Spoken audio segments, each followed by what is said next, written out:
Class बच्चा, आज हम लोग जो टॉपिक डिस्कस करने वाले हैं वो कौन सा है हमारा, लॉरेंज फोर्स का। लॉरेंज फोर्स क्या होता है? ये फोर्स ऐसा फोर्स है जो किसी भी ऑब्जेक्ट के जब वो प्लेस्ड होता है इलेक्ट्रिक फील्ड में एंड मैग्नेटिक फील्ड में, तो जो नेट फोर्स होता है उस फोर्स को हम क्या बोलते हैं, लॉरेंज फोर्स। लास्ट जो हमारे लेक्चर्स थे उनमें हमने स्टडी किया था motion of a charge particle in electric field. तब उसके कौन सा फोर्स लगता था, Fe, इलेक्ट्रोस्टैटिक फोर्स लगता था। जब हम चार्ज पार्टिकल को प्लेस करते थे मैग्नेटिक फील्ड में तो उस पर जो फोर्स लगता था वो क्या होता था, हमारा Fm, मैग्नेटिक फोर्स होता था। तो अब हम लॉरेंज फोर्स की बात करें कब, जब ऑब्जेक्ट किस में रखा हो, एक ऐसे फील्ड में रखा हो जहाँ पे इलेक्ट्रिक और मैग्नेटिक दोनों ही फील्ड के इन्फ्लुएंस में हो। तब नेट फोर्स जो उस पर लगेगा वो क्या होगा, लॉरेंज फोर्स। अब हमें पता है Fe फोर्स किसके इक्वल होता है, इलेक्ट्रोस्टैटिक फोर्स किसके इक्वल होता है, QE, charge of the electron and electric field in which the charge particle is placed. Okay, और Fm क्या होता है, हमारा मैग्नेटिक फील्ड। मैग्नेटिक फील्ड क्या होता है बेटा, Q B vector cross B vector, यही होता है हमारा मैग्नेटिक फील्ड। ये हमारा नेट लॉरेंज फोर्स है जो किसी भी चार्ज पार्टिकल पर लग रहा है। अब इसके दो स्पेशल केसेस होते हैं। जो वेरी फर्स्ट स्पेशल केस है बेटा, वो स्पेशल क्या इसका कहता है, अगर हमारा थीटा कितना हो जाए, 0 डिग्री। थीटा 0 डिग्री मतलब जो हमारा इलेक्ट्रिक फील्ड है, वेलोसिटी, जिस वेलोसिटी के साथ चार्ज पार्टिकल मूव कर रहा है, ओके, और जो मैग्नेटिक फील्ड है, इन तीनों के बीच में क्या है, 0 डिग्री का एंगल। मतलब ये तीनों क्या एक प्लेन में लाई करे। इसी डायरेक्शन में आपका मैग्नेटिक फील्ड लग रहा है, इसी डायरेक्शन में आपका इलेक्ट्रिक फील्ड लग रहा है, और इसी डायरेक्शन में जो चार्ज पार्टिकल है विद सर्टेन वेलोसिटी भी वो मूव कर रहा है। तब हमारा नेट लॉरेंज फोर्स कितना होगा, QE, मतलब E तो charge on the electron, into में F प्लस यहाँ पे कितना हो जाएगा, क्यों, V vector cross B vector. अगर इसका हम स्केलर प्रोडक्ट लिए तो क्या आ जाएगा, VB साइन 0 डिग्री। अब साइन 0 डिग्री की वैल्यू कितनी होती है बेटा, 0। तो जो हमारा नेट फोर्स लगेगा उस चार्ज पार्टिकल पर जब हमारे तीनों ही इलेक्ट्रिक फील्ड, वेलोसिटी और मैग्नेटिक फील्ड कोलिनियर होंगे, वो कितना लगेगा, E charge on the charge on the charge particle और the magnitude of the charge particle multiply by the magnitude of the electric field. अब हमें पता है फोर्स का एक और फॉर्मूला होता है। फोर्स क्या होता है, मास इंटू में एक्सेलरेशन। अगर मास इंटू में एक्सेलरेशन हम यहाँ पे रख दें फोर्स की वैल्यू, यहाँ पे क्या हो जाएगा, मैग्नीट्यूड ऑफ चार्ज मल्टीप्लाई में इलेक्ट्रिक फील्ड। तो यहाँ से हमारा जो चार्ज पार्टिकल की एक्सेलरेशन है वो कितनी आ जाएगी, magnitude of the charge electric field divided by the mass of that charge particle. इस एक्सेलरेशन के साथ चार्ज पार्टिकल मूव कर रहा होगा इस फोर्स के कारण। Due to this force charge particle, due to the force F is equals to E small e and capital E। ठीक है, इस फोर्स के साथ मूव कर रहा होगा, इस फोर्स के कारण मूव कर रहा होगा, और इस एक्सेलरेशन के साथ चार्ज पार्टिकल हमारा मूव कर रहा होगा। नेक्स्ट केस की बात करते हैं, ये तो केस फर्स्ट था।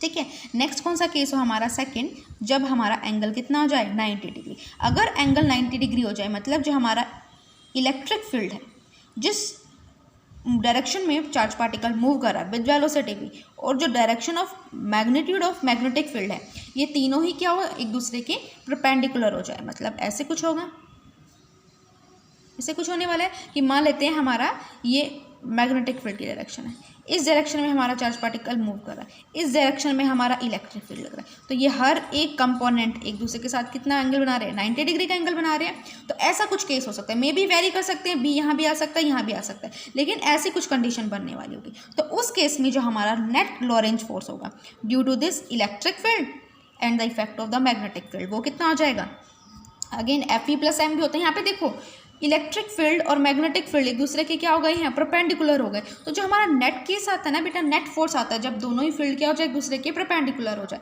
वो हमारा नेट फोर्स होता है 0।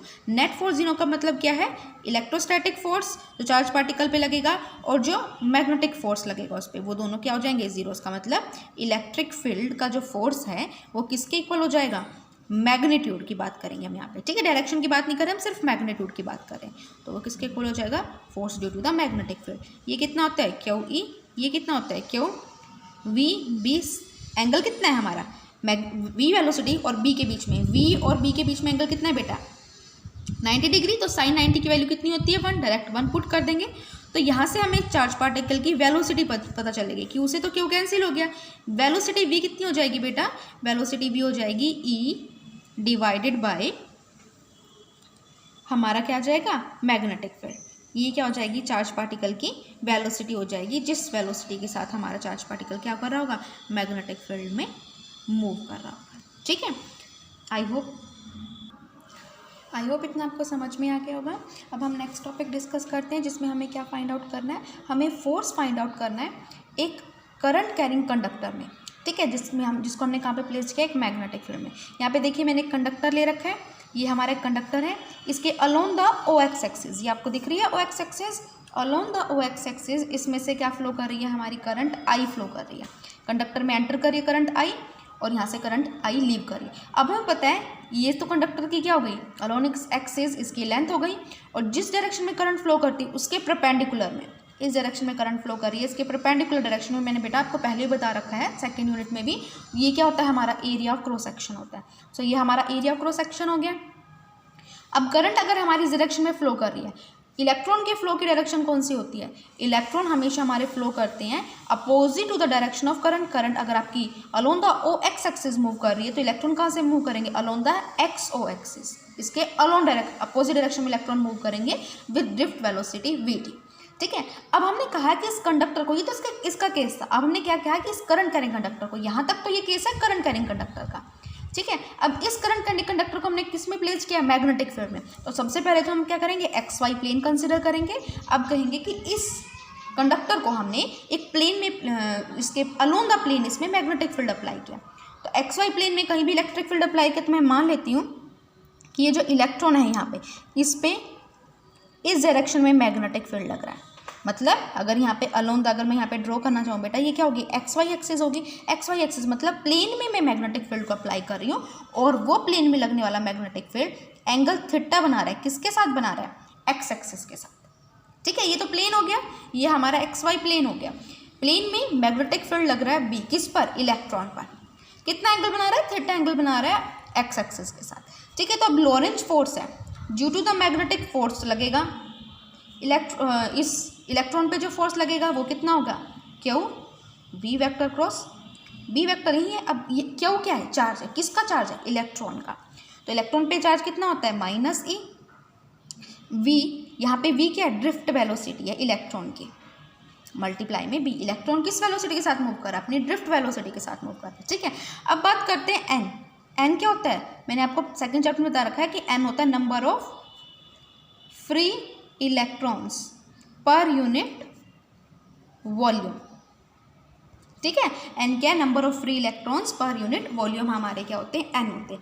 अब देखो बेटा, पर यूनिट वॉल्यूम में अगर हमारा स्मॉल n है, तो टोटल n कितना हो जाएगा, टोटल n क्या होगा, number of electron in the total volume.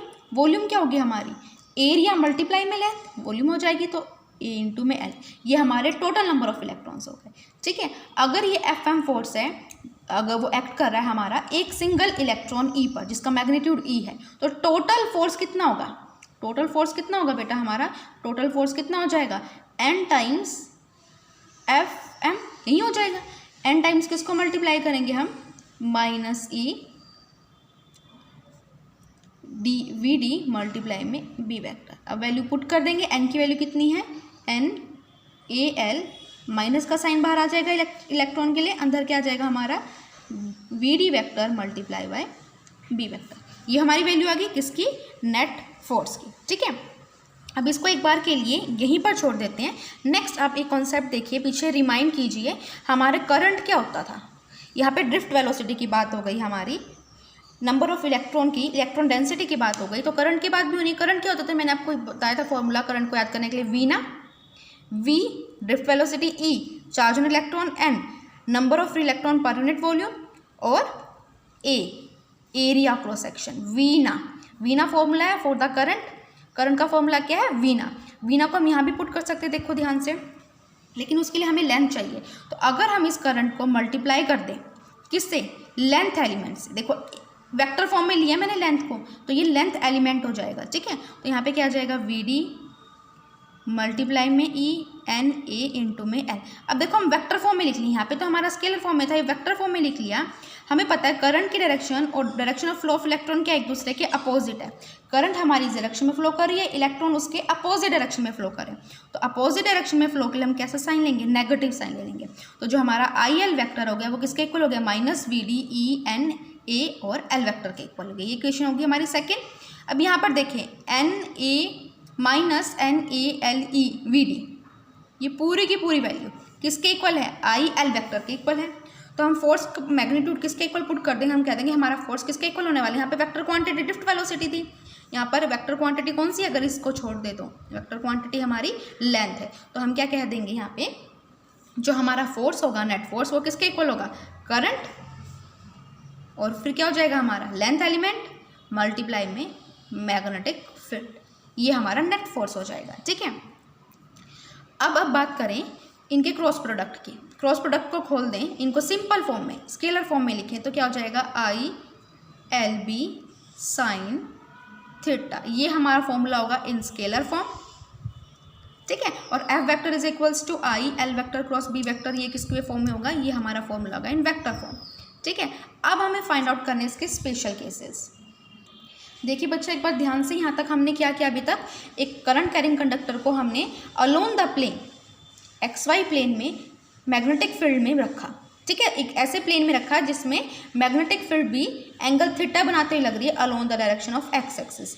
Lorentz force का ये फॉर्मूला होता है, किस पे फोर्स लग रहा है, इलेक्ट्रॉन्स पे लग रहा है, लिख लिया। इलेक्ट्रॉन किस वेलोसिटी से मूव करें, ड्रिफ्ट वेलोसिटी। फिर हमने कॉन्सेप्ट लिया नंबर डेंसिटी का। नंबर डेंसिटी क्या होती है, N number of electron per unit volume. तो टोटल वॉल्यूम में, इस टोटल कंडक्टर के वॉल्यूम में कितने इलेक्ट्रॉन होंगे, एन, वो कितना हो जाएंगे, number N small N multiply में वेलोसिटी सॉरी वॉल्यूम। नेक्स्ट हम निकालेंगे फोर्स। टोटल फोर्स कितना होगा, अगर सिंगल इलेक्ट्रॉन पे लगने वाला फोर्स ये है, टोटल फोर्स कितना होगा, एन से मल्टीप्लाई कर देंगे वैल्यू को। ठीक है, ये हमारा नेट फोर्स आ गया। अब बात करते हैं करंट की। करंट का फॉर्मूला क्या होता है, वी ना। करंट को अगर मल्टीप्लाई करें हम लेंथ एलिमेंट से, देखिए हम ये सब मल्टीप्लाई कर क्यों रहे, क्योंकि हमें ये वैल्यू चाहिए। हमारे पास वी ना तो आ गया, वी ई एन ए तो आ गया, यहाँ पे एल एक्स्ट्रा है तो एल से यहाँ पे मल्टीप्लाई कर दिया।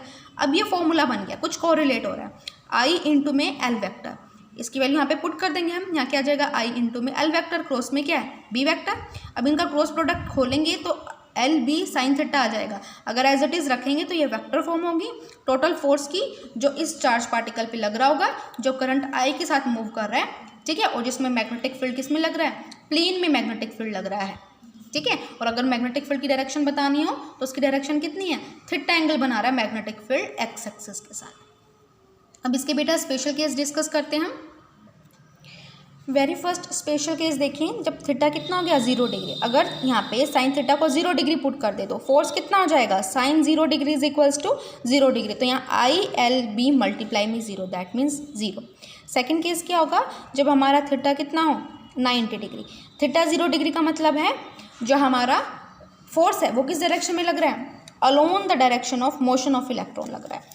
ठीक है, तब उस केस में हमारा अगर मैग्नेटिक फील्ड की direction alone the direction of charge particle है, यही हमारे चार्ज पार्टिकल की डायरेक्शन है, यही मैग्नेटिक फील्ड की डायरेक्शन है, तो उस केस में फोर्स कितना लगेगा चार्ज पार्टिकल पर, 0 फोर्स लगेगा।